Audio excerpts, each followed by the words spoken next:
তাহলে গঙ্গা স্নান করবো। তো গোবিন্দ বলছে একা তুমি কেন গঙ্গা স্নান করবে, চলো আমিও যাবো, কারণ আমিও তো অন্যায় করেছি। তুমি নাই রথের মধ্যে বসে বসে বান চালিয়েছো, রথটাকে তো চালিয়েছি আমি, তাহলে অন্যায়টা আমিও করেছি না, তো চলো তোমার সাথে আমিও যাবো।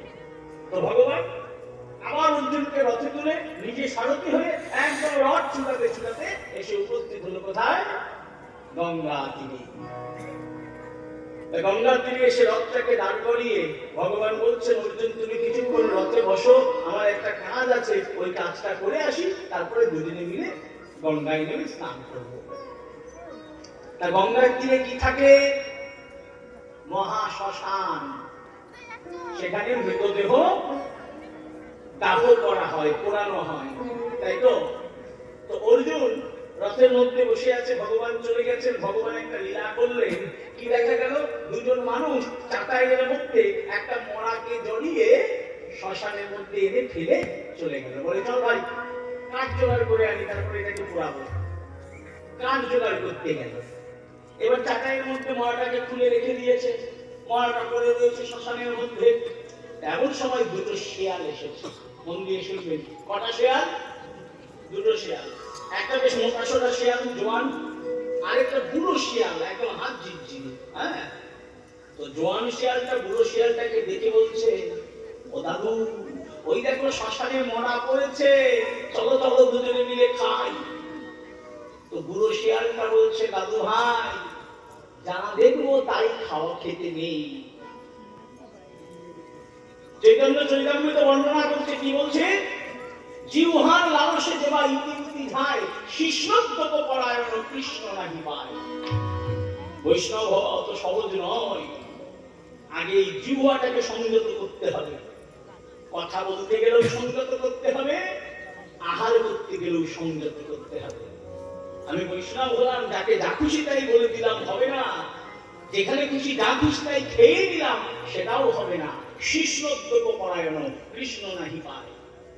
তাই বুড়োটা ডেকে বলছে, বুড়ো শিয়াল ডেকে বলছে, দাদু ভাই খাদ্যা খাদ্যের বিচার নাই, সেই খাদ্যের মুখে ছাই। বিচার করে খেতে হবে। বলে দাদু তুমি বিচার করে খাও বলে আজীবন তোমার চেহারাটা ওই হাত ঝিরঝিরে, আর আমি বিচার করি না বলে দেখো আমি মোটা সোটা হয়েছি। বলে ও দাদু ভাই তোর তো বয়স হয় নাই, তুই এসব বুঝবি না, আগে চল বিচার করি তারপরে খাই। চলো। এখন মরাটার কাছে গেছে। অর্জুন তো বসে বসে দেখছে। অর্জুনের আবার অনেক গুণ ছিল। কি গুণ জানেন? অর্জুন ছিল হরমোনা, পশু পাখির ভাষা বুঝতো, পশু পাখির ভাষায় কথা বলতে পারত। অর্জুন সব্যসাচী। সব্যসাচী মানে দুই হাতে সমান তীর চালাতে পারত, দুই হাতে সমান যুদ্ধ করতে পারত, তাই বলা হতো সব্যসাচী, যার দুই হাত সমান চলে। হ্যাঁ, অর্জুনের অনেক গুণ। অর্জুন রথে বসে বসে ওই শিয়াল দুটোর মজা দেখছে। কি দেখছে? বুড়ো শিয়ালটা আর জোয়ান শিয়ালটা এসে উপস্থিত হয়েছে মরাটার কাছে। বলে দাদু কি খাবো আগে? কোনটা খাবো?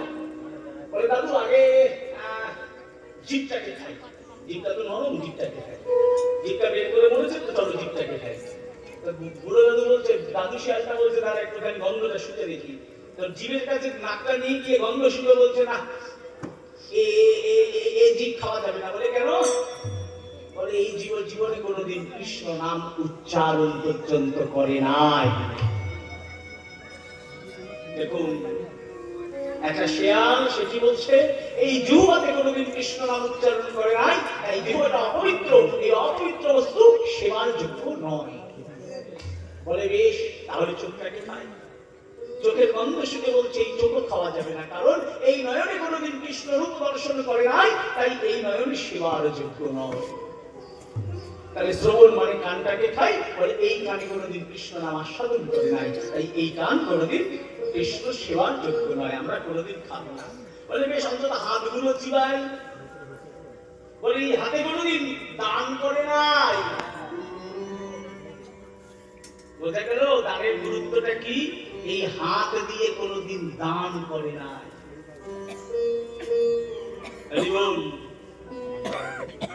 আজকে যারা ভালো আছে, ইহজন্মে যারা আনন্দে রয়েছে, এই ইহজন্মে যারা অনেক বড় বড় বাড়ি, অনেক সুন্দর সুন্দর গাড়ি, হ্যাঁ অনেক টাকা পয়সা, ব্যাংক ব্যালেন্স, এগুলো কি? এগুলো পূর্ব জন্মে তারা দান করেছিলেন। অনেক অনেক দান করেছিলেন, সাধুগুরু ভক্ত বৈষ্ণবকে দান করেছিলেন, হরিনামে দান করেছিলেন, তাই ইহজন্মে এত আনন্দে তারা রয়েছে। তাই পরবর্তীকালে ভালো থাকতে গেলে, পরের জন্মে ভালো থাকতে গেলে ইহজন্মে দান করতে হয়। এখন বুড়ো শিয়ালটা বলছে, ভাই এই জীবনে কোনোদিন হাত দিয়ে দান করে নাই, তাই এই হাতটা সেবার যোগ্য নয়। বলে তাহলে পাটা খাই। বলে পা খাবে, এই পাতে কোনোদিন তীর্থ ভ্রমণ করে নাই, তাই খাওয়া যাবে না। বলে তাহলে এই মরাটাকে খাওয়াই যাবে না। বলে না, এই দেহ দিয়ে কোনোদিন কৃষ্ণ সেবা করে নাই, তাই খাওয়ার যোগ্য নয়। বলে আচ্ছা বেশ, তাহলে চলো ওই রথের মধ্যে যে বসে আছে, রথের মধ্যে যে বসে আছে, চলো ওই জ্যান্তটাকে খাই। যেই বলেছে জ্যান্তটাকে খাই, অর্জুন বলে সর্বনাশ, মরাকেই হল না, আমায় খাবে। সঙ্গে সঙ্গে কি ধনুকটা হাতে নিয়েছে, মারবে বলে। বুড়ো শিয়ালটা বলছে ওটা তো আরো ঘাটের মরা, ওটাকে খেয়ে কোনো লাভ নাই। অর্জুন মনে মনে ভাবছে ব্যাপারটা কি, আমায় কেন খাবে না?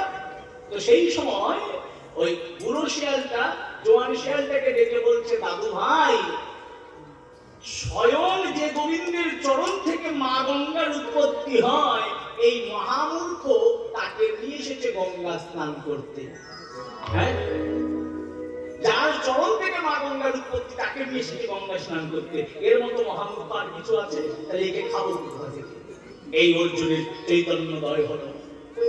যেই না শিয়াল দুটো চলে গেল, সঙ্গে সঙ্গে আমার গোবিন্দ এসেছে, চলো অর্জুন গঙ্গা স্নানে যাই।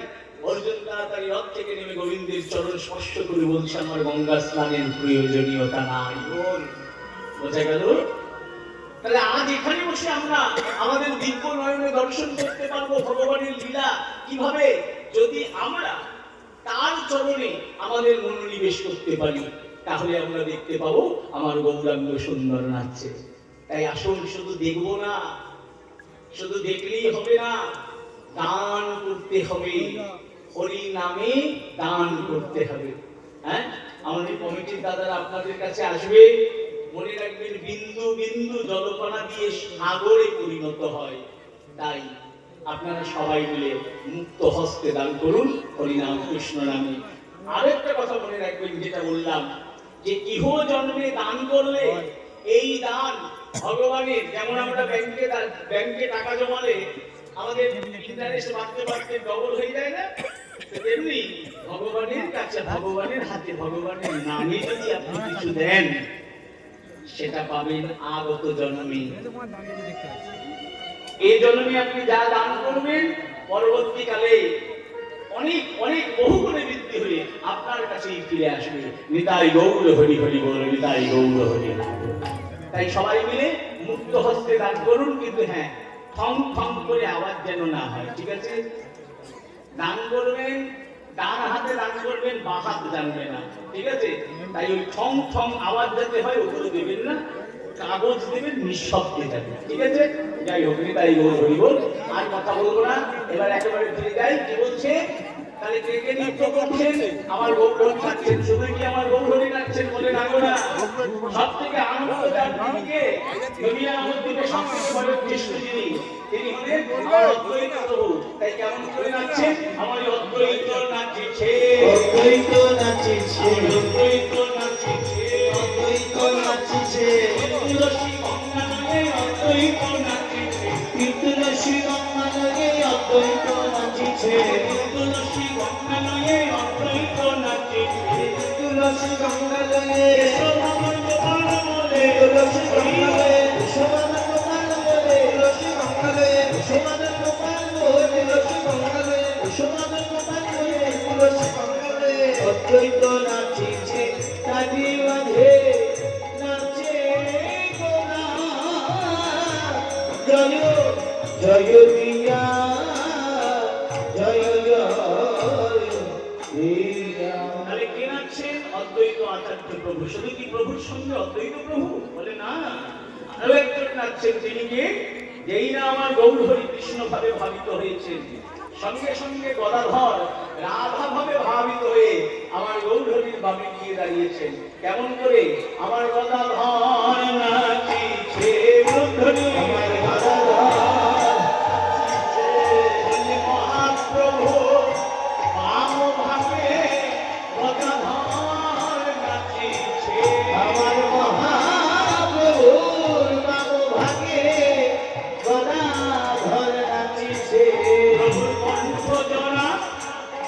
যদি করে গদাধর নাচিছে প্রভুর কণ্ঠ জরা যদি করে আমারে আমার গোরা বলে কণ্ঠ জরা যদি করে আমার গোরা বলে কণ্ঠ জরা যদি করে আমার গোরা বলে কণ্ঠ জরা যদি করে বলে কণ্ঠ জরা যদি করে গদাধর নাচিছে আজি তারি মাঝে নাচে গোরা ওরা নাচি জয় জয় দিয়া জয় জয় দিয়া তাহলে কে নাচছেন? আমরা দর্শন করলাম অদ্বৈত আচার্য নাচছেন মহাপ্রভুর সঙ্গে, আর কে নাচছেন? গদাধর নাচছেন। শুধু কি তাই? সব থেকে বেশি আনন্দ কাজ জানেন শ্রীবাস পণ্ডিতের। কেন? নদিয়া নবদ্বীপে এত রাজরাজার অঙ্গন, এত কিছু থাকতেও আমার গৌর হরি তার অঙ্গনে নৃত্য করছেন। তাই শ্রীবাস পণ্ডিত কি করছেন? মনের আনন্দে নাচছেন। কেমন করে আসুন দর্শন করি।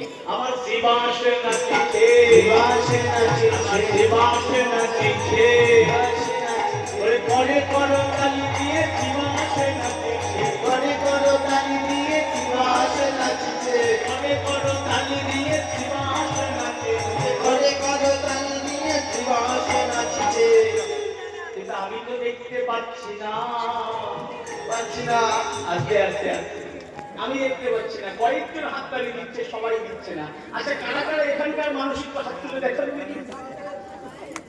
বেশ, তাহলে আজকে আপনাদের বেশি সৌভাগ্য, স্বয়ং ভগবান আপনাদের এখানে রাস করছেন।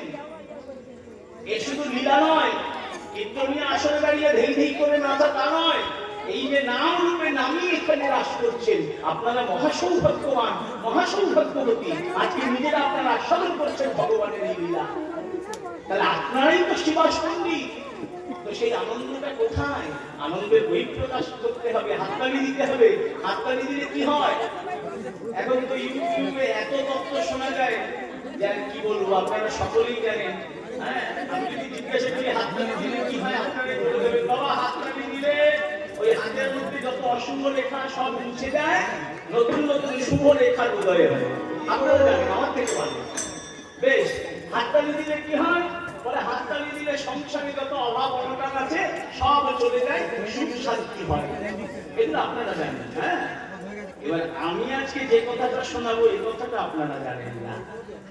হাততালি দিলে কি হয়? আজকে শ্রীবাস বললেন কেন হাততালি দিচ্ছেন? ওমা, আপনাদের এখানে ওই বাচ্চা কাচ্চা হলে ওই মাসিরা আসে ঢোল কাঁধে নিয়ে নাচাতে, নাম উচ্চারণ করবেন না, হ্যাঁ কি না বলবেন?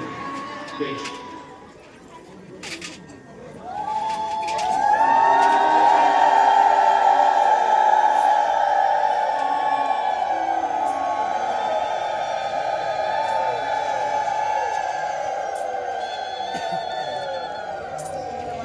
তাই মাসিরা আসে তো।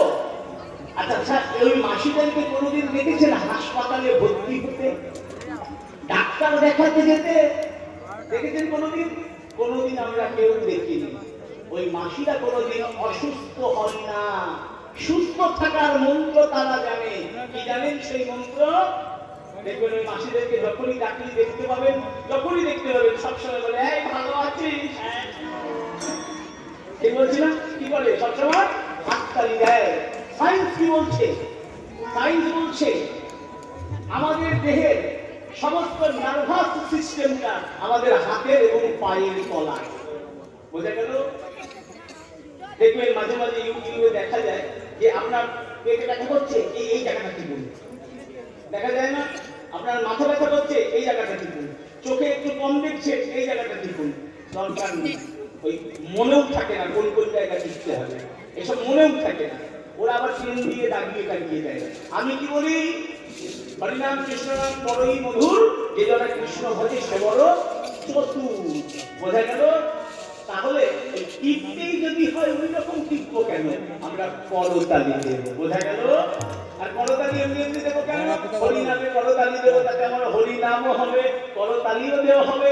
আর যে প্রতিদিন করতালি দেয় তার কি হয়?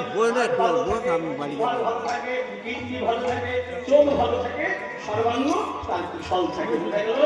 এই হলো হাততালি দেওয়ার উপকারিতা। তাই সবাই মিলে একটু হাততালি হবে, তালে তালে, ঠিক আছে?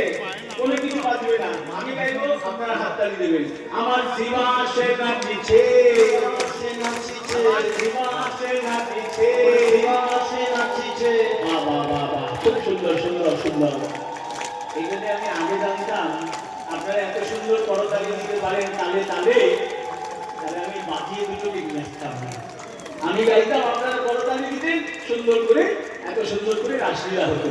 যাই হোক, এগুলো রসের লীলা তো, তাই একটু মাঝে মাঝে একটু রসিকতা করছি, ঠিক আছে?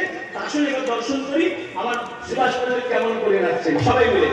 আমার শ্রীবাসে নাচিছে, শ্রীবাস নাচিছে, শ্রীবাসে নাচিছে, শ্রীবাসে নাচিছে। কনে কোন তালি দিয়ে শ্রীবাসে নাচিছে, ঘরে ঘরে তালি দিয়ে শ্রীবাসে নাচিছে।